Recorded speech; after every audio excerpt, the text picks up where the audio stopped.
बिस्मिल्लाहिर्रहमानिर्रहीम नहमदुहु व नसल्ली अला रसूलिल करीम अम्मा बाद फ़ाऊज़ु बिल्लाहि मिनश्शैतानिर रजीम बिस्मिल्लाहिर्रहमानिर्रहीम। इंशाअल्लाह ताला आज मैं आपके सामने जो वज़ीफ़ा रखूँगा बहुत ही मुजर्रब अमल है, और जिस वक्त ये अमल आप करेंगे तो इंशाअल्लाह ताला 100% आपको उसका फ़ायदा भी होगा, और उसमें आपको पढ़ने में और देखने में बड़ा एक फ़ायदा होगा। इसमें सबसे पहली बात, बुनियादी जो चीज़ मैं आपको बता रहा हूँ वो ये है कि आपने अपना यकीन को पुख्ता रखना है, यकीन को बेहतर करना है कि यकीन अल्लाह की तरफ से है कि अल्लाह ने करना है। हमने इस ज़िक्र के ऊपर, ये अल्लाह का कलाम है, इसमें 100% आपका यकीन होना चाहिए कि जिस वक्त आपका यकीन होगा तो इंशाअल्लाह ताला आपको फ़ायदा होगा। तो ये ज़हन में बैठा लें कि जो वज़ीफ़ा है वो अल्लाह की रज़ा के लिए करें, ताकि उसमें कम अज़ कम अल्लाह की रज़ा जिस वक्त शामिल हो जाएगी तो आपको इंशाअल्लाह ताला उसमें 100% फ़ायदा भी होगा और बेहतर भी नज़र आएगा। तो ये जो वज़ीफ़ा मैं बता रहा हूँ, ये वज़ीफ़ा हर मकसद के लिए पढ़ सकते हैं। कोई भी मकसद हो, कोई किसी किस्म का कोई मामला हो तो उसमें आप पढ़ेंगे, इंशाअल्लाह ताला उसमें फ़ायदा और बेहतरी आएगी। और उसके बाद इंशाअल्लाह ताला जिस वक्त जो आप आगे इंशाअल्लाह इसको पढ़ेंगे तो आपको फ़ायदा होगा। और बाकी दूसरी बात यह है कि ज़िक्र के साथ आप अल्लाह के यहाँ अपने आप को पेश भी करें, हाजात के नफल भी पढ़ें, सलातुन तौबा भी पढ़ें, सलातुन हाजत भी पढ़ेंगे तो इंशाअल्लाह ताला आपको फ़ायदा होगा। और फ़ायदा भी इस तरह नहीं है कि आप सिर्फ़ एक दफ़ा पढ़ लें, नहीं 2 दफ़ा पढ़ लें, बल्कि नहीं, जो तादाद बताऊँगा इंशाअल्लाह उस तादाद के ऊपर 100% आप जिस वक्त पढ़ेंगे तो उसमें इंशाअल्लाह आपको फ़ायदा होगा। तो इसमें तादाद जो भी बताई जाती है वो एक मुजर्रब के तौर पर बढ़ाई जाती है, ताकि उसमें पढ़ने में, ताकि वो आपका मामला हल हो जाए। किसी किस्म का कोई भी मसला हो, कोई किसी परेशानी में है, जिस तरह आजकल के बहुत सारे मामलात, बहुत सारे मसाइल होते हैं, उस तरह ये वज़ीफ़ा इंशाअल्लाह ताला किसी मकसद के लिए भी पढ़ेंगे तो फ़ायदा होगा। वो वज़ीफ़ा क्या है?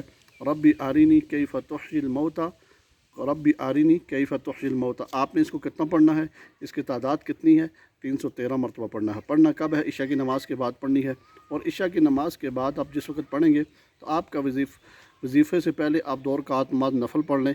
जिस वक्त आप 2 रकात नमाज़ नफ़ल पढ़ेंगे तो इंशाअल्लाह ताला आपका रुझान, आपकी तवज्जो पूरा वज़ीफ़े की तरफ और ज़िक्र की तरफ होगा, तो इंशाअल्लाह ताला आपको फ़ायदा होगा।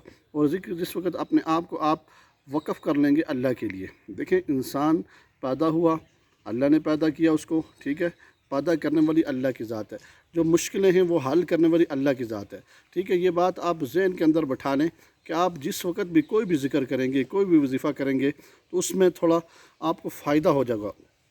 तो इसमें ये बात ज़हन में रखें कि ज़िक्र अल्लाह की रज़ा के लिए जिस वक्त मखसूस हो जाएगा तो उसमें आपको सवाब भी मिलेगा और मकसद भी हल हो जाएगा।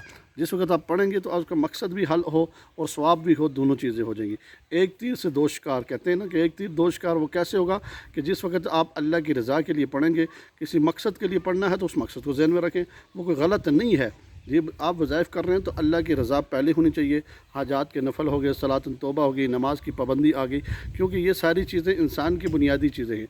जिस वक्त आप अल्लाह के साथ रुजू इल्लाह रखेंगे तो इंशाअल्लाह जो मुश्किलें होती हैं वो आसान भी हो जाएंगी और आस्ता आस्ता आपके मामलात बेहतर होने जाएंगे।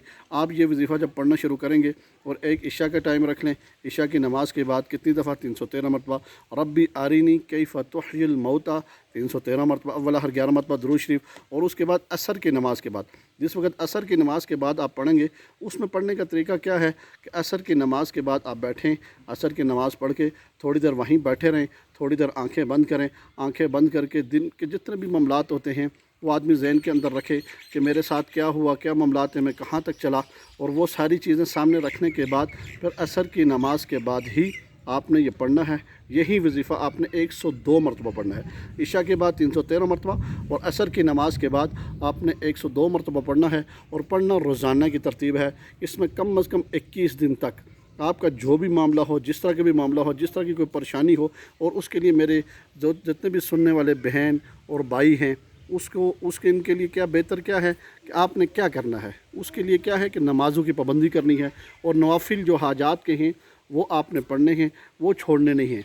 नवाफिल पढ़ के थोड़ी देर बैठ के अल्लाह से मांगा जाए, अल्लाह से मांगने से भी फ़ायदा होगा। इंशाअल्लाह ताला आप जो आप मांगेंगे पढ़ेंगे इंशाल्लाह उसका फ़ायदा भी होगा। और आप देखेंगे चंद दिनों के अंदर आपको इंशाल्लाह ताला उसमें बेहतरी आना शुरू हो जाएगी।